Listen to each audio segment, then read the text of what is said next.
There's been a very obvious problem with Forsaken ever since the ownership has transferred from Seoul to Basel and Haitoko.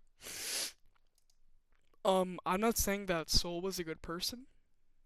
They were awful, and I believe that it's good how um they were, removed from the Forsaken dev team as far as we know.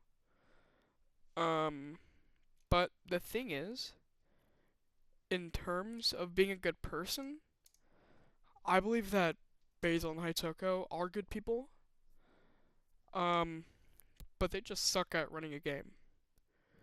They don't know what to do with the community. They don't know what updates to push out. They don't know how to handle um a community. And they really completely and honestly don't know just how to own. And it's very obvious because as you've seen people say, um, oh, Basil, all Basil does is just post seal memes in the announcements channel, and they do that, but they also try to manage the server. I'm not in the Forsaken server anymore. I left because it was useless because I don't play the game anymore. Which actually, speaking of which, I should probably. Um, I used to be a hardcore grinder on this game. I've played ever since January. Well, sorry, ever since it came out. So, well, not at that time, obviously, but like ever since it was publicly released. And I believe I played like the Christmas public testing. So I've been an OG. I'm an original player of the game, but I used to wanna um come back from like school or on winter break. I'd wanna play this game.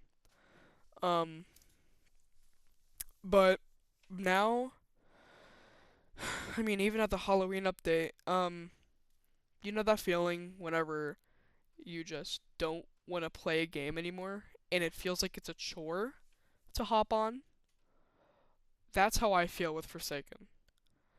And I honestly feel like that this Christmas update, it's obviously a Christmas update, yes, but I feel like it's also there um to like try to publicize itself again or to bring back the original players, and that's good on them for doing that, and I don't have a problem with it at all.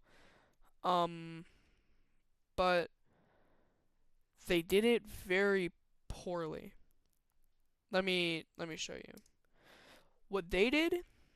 And if you know what the Halloween update was this year, it was pretty bad. It was like how Pillar Chase 2 had it, where you unlock skins and everything like that, and it was just supposed to be skins. And there was this one final killer, what we thought was all going to be a skin, but it turned out to be a killer, and it was Nosferatu. I don't know what his name is. It's the vampire guy, but pretty sure it's over here too. Oh wait, no, it's just a button. See how lazy this is? This isn't good. This isn't a good game. And this is literally just the same thing. And if you look, this doesn't look like there's been any effort. And it's really sad. Like if you look, these don't look like there's been any soul put into them. These just all look corporate. Like just all slop. And I hate to say that word because it's a buzzword. That's what it is. But this is slop. This is very obvious slop. Not much effort put into this drawing here. Not much effort put into any of these. Not much effort put into the coding. Like it's nothing. What they could have done at least was have a new area somewhere over here. Like how they did with the Halloween update. They had it in the basement. That was cool. I was a big fan of that. That was nice. But what they could have done was they could have had us go onto like a ship over here and then go onto that little island over there. But nope, you just click a button and it's there. Where's the fun in that? There's none. You just click a button and it's there.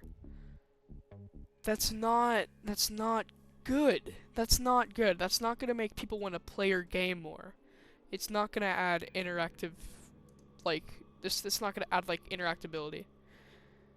And it's just the same thing. It's a Halloween update. It's just this menu. And if you look, they didn't even try to change the borders.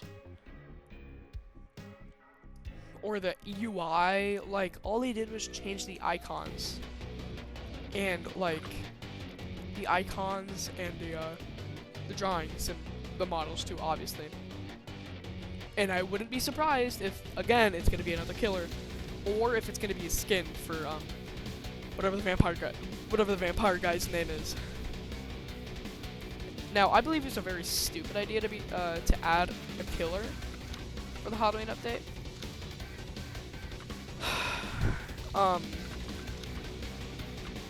Like,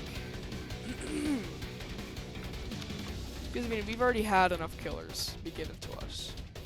I believe that Forsaken needs to calm down on releasing so many killers at once. Noli, amazing. We were so happy that Noli finally got released from Basil and Itoka were finally in development. But then they started getting kind of wild with Guest 666. And Guest 666 was, if you were playing when they first got released, it was broken. Same as Two Time when they got reworked. They were broken. Like, it's a very almost cliche that they've set where Nosferatu, when they were released, broken. Nobody knew how to, like, interact. There was no tip given, in the Discord at least, nothing like that. Which I don't expect, but I mean, if you're gonna release a brand new killer unexpectedly, at least give us, like a trailer, or like a tip page or something like that on the wiki, you know. So yeah, really that's all I have for this. I just noticed this, and I noticed this in the Halloween update too.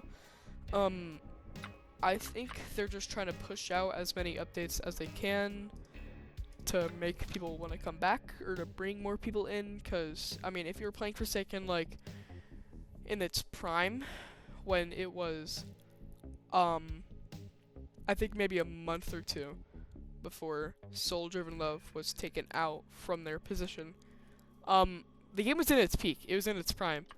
I think there was like at least maybe 2 million people on at a time.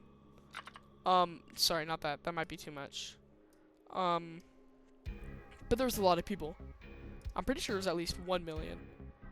But like, yeah, they're just pushing out as many updates as they can. They're not adding much effort into it. They're just trying to get people to join and click and favorite and all that. And I mean, if you haven't known from now,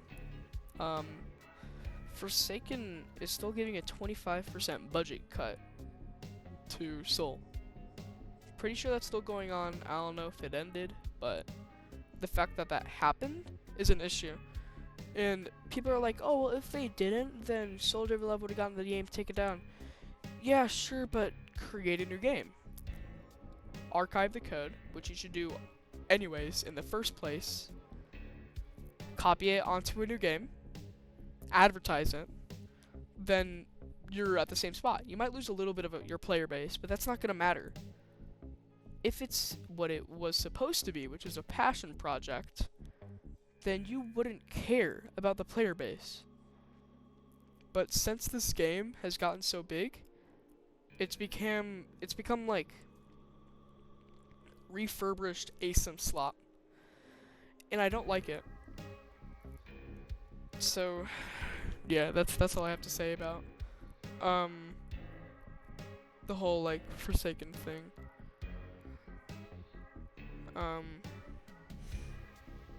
So yeah.